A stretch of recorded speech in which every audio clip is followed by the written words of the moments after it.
Hello! Welcome to the very first episode of Lavender Town VGC. I'm your host, Rai, and this is a brand new Pokemon YouTube channel dedicated to building VGC teams around Ghost Pokemon. I've been playing Pokemon since I was a little kid, since Gen 1 Red version, and I wanted to just have a whole YouTube channel devoted to Ghost types, my favorite types. I remember being a little kid and getting to Lavender Town for the first time, and it creeped me out, and I loved it, and I've been obsessed ever since. So we're going to have a whole Pokemon YouTube channel around competitive battling, on the BattleSpot doubles format. VGC 18 has not started yet. Maybe by the time you watch this it has. But as of right now, we're still waiting the release of Ultra Sun and Moon.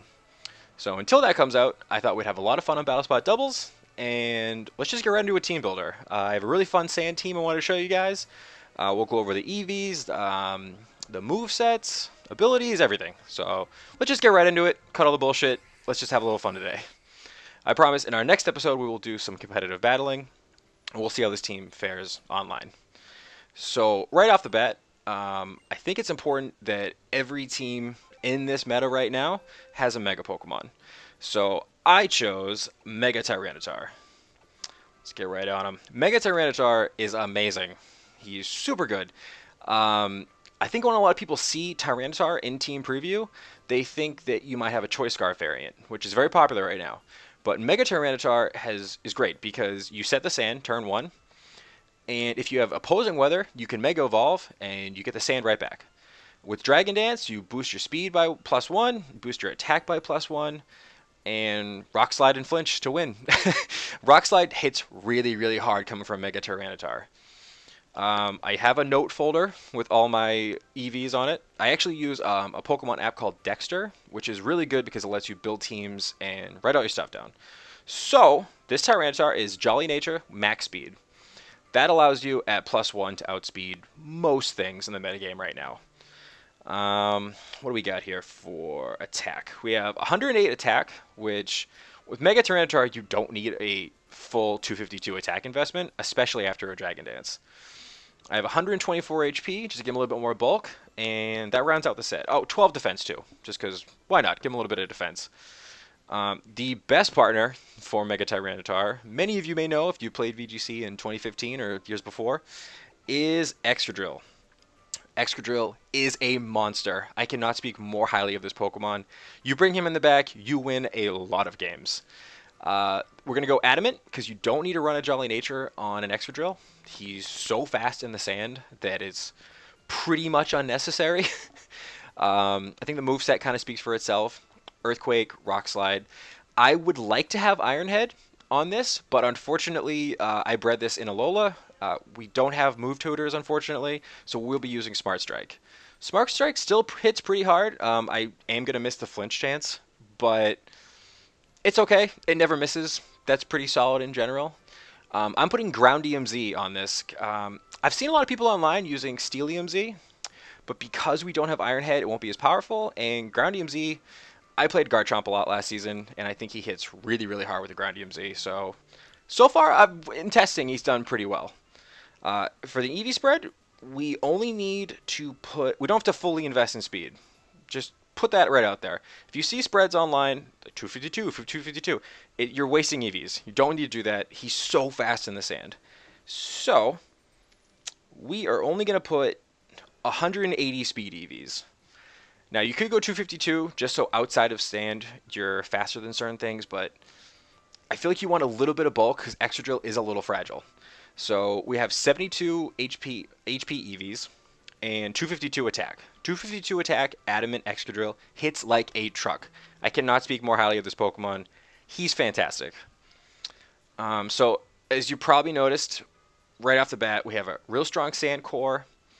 And for a sand team like this, I like to put Amoonguss on this team. He helps with a lot of different things, and we'll go over him right now. So, this is a Regenerator Amoonguss. It's great. So if Amoonguss gets hit and he takes a little bit of damage and you want to heal all that damage back, all you have to do is switch him out. He gets a third of his HP back with his ability, and that is very clutch if you save him for the late game. Spore, I think, kind of speaks for itself. You put your opponent to sleep. That is super useful. It's good against Trick Room. It's Amoonguss in general is one of the best Pokemon in VGC. He has been forever. He was part of the Chalk Core, and for very good reason. Rage Powder is good if you want to lead with Amoonguss and Tyranitar. You can Rage Powder, direct all the attacks to you while you set up a Dragon Dance. It's a very good strategy. It works wonders. Giga Drain, because Grass Stab, plus you get more health back. And I put an Aguav Berry on him. He does really good with an Aguav Berry. I think in past seasons people used Citrus Berry, but because of the buff to berries this generation, Aguav Berry is great. I I've played against Amoonguss, and when you get Amoonguss super low in health finally, and he pops all that health back, it's devastating. It's heartbreaking, and that's what we want to do to our opponent. So because we right now have really strong sand, we have ground, rock, grass. I like putting a bulky water on this team. And I think there is no better bulky water than our good old pal Rotom, Wash Rotom. Wash Rotom pairs really well with this team because his ability Levitate means you can Earthquake freely with Excadrill, and you can switch him in and out pretty easily. Hydro Pump and Volt Switch, pretty standard. Really strong Water Stab. Volt Switch gives you Switch Initiative because he's a little slower. And because this team has some struggles defensively, I thought Light Clay with Light Screen and Reflect would do wonders. And in testing, it has done wonders. If you set up a Light Screen and you have the sand going, Tyranitar can take special hits you would not believe. I've seen Tyranitar take 15 to 20% on a Gigavolt Havoc from Zapdos, which is insane. So he's really nice to just set those screens up, switch out, and maybe bring in Excadrill so Excadrill can start sweeping. That's the plan anyway. Another thing that I put on this team that I really... Oh, actually, let's go over those EV spreads for the last two real quick. Got a little bit ahead of myself. So for Wash Rotom, the EV spread for this little guy is 252 HP, 92 defense, 16 special attack. You don't really need to invest too heavily because, again, this is a bulky defensive switch-in, and 148 special defense. That gives you a ton of all-around bulk. He can take hits for days. And let's go right back to Amoonguss real quick. Again, this is a pretty standard Amoonguss EV spread. Nothing too crazy on Amoonguss here. EV spread for Amoonguss is 140 HP, 180 defense, and 188 special defense. Again, this is all-around bulk. You want this to be a nice defensive Pokemon that's good for switching. Builds up your defensive core. So let's go to a very fun Pokemon that I love on this team, which is Choice Scarf Gardevoir. Choice Scarf obviously boosts his speed by 1.5. And I think the thing I like about Gardevoir on this team so much, telepathy obviously means that you can put him next to Excadrill and Earthquake like crazy. He's not going to get hit by anything. The telepathy protects you from getting damaged. And because of the team composition, in team preview, I think people instinctively, when they see a Gardevoir, they think that's Mega Gardevoir. I can expect this amount of speed, this amount of defense, maybe Trick Room, maybe Hyper Voice. And they don't expect the Mega Tyranitar. So that gives you a little bit of an edge just in team preview. And a Choice Scarf Gardevoir is crazy good. It hits really hard. It's got a pretty good move pool. And you can bring it in the back and bring it in late game to really clean house on teams. So the EV spread I'm using for this is a little interesting. This is actually the EV spread that Sejun Park used on his famous Pachirisu team. So the EV spread we're using for this lovely lady is, what we got here? 204 speed.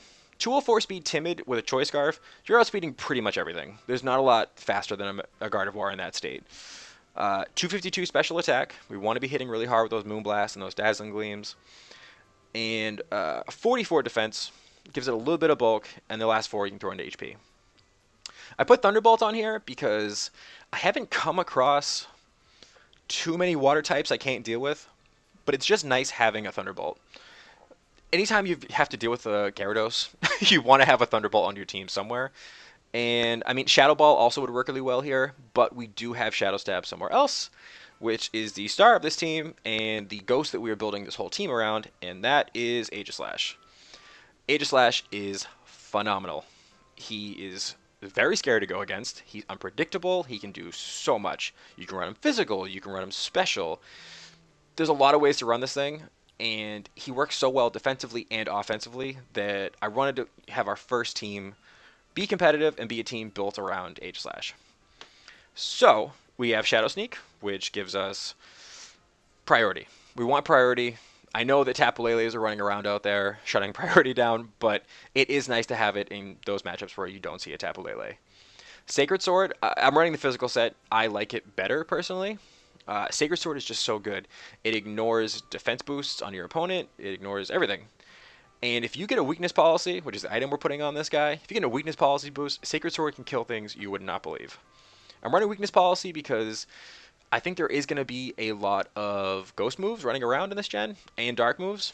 So if we're in shield form and we take one of those hits, we're going to get that boost and we're going to hit back really, really hard.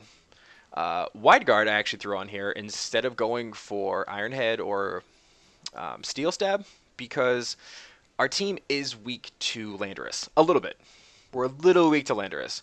So being able to lead with Aegislash and Wide Guard constantly against Earthquakes, Rock Slides, trying to protect ourselves from those flinches, it's going to pay dividends, I think, in the long run.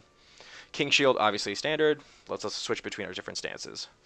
So that is the team. I've played with this team quite a bit, and it does pretty well. This team was actually, the core of this used to be called Japan Sand back a couple years ago. It's a very strong VGC team. So in our next episode, we'll take this team online. We'll see if we can get a couple of wins. We might take a few losses. And yeah, thank you so much for watching. Please stay tuned for the next episode. We'll get into the battles, which is the real fun stuff. This is just for the people that wanted to know a little bit about the EVs and IVs. And just kind of learn all that. Oh my god, I didn't go over Aegislash's EVs and IVs. It's very, very simple. 252, 252. 252 HP, 252 attack. With Aegislash, he's so low in HP, he desperately needs it, and we want to hit as hard as possible when we do go for attacks. So, do then do attack. I know I'm a little all over the place. It's our first episode. Please have fun. Thank you so much for checking the channel out. I really hope you guys stick around. If you'd like to hit subscribe at the end of this, that'd be awesome, because I really want to show off this team in our next battle. Again, thank you so much, and really, please enjoy Lavender Town VGC. This is going to be a really fun channel. I'm really excited to start it off. Thanks so much for watching. I'll catch you guys on the next one.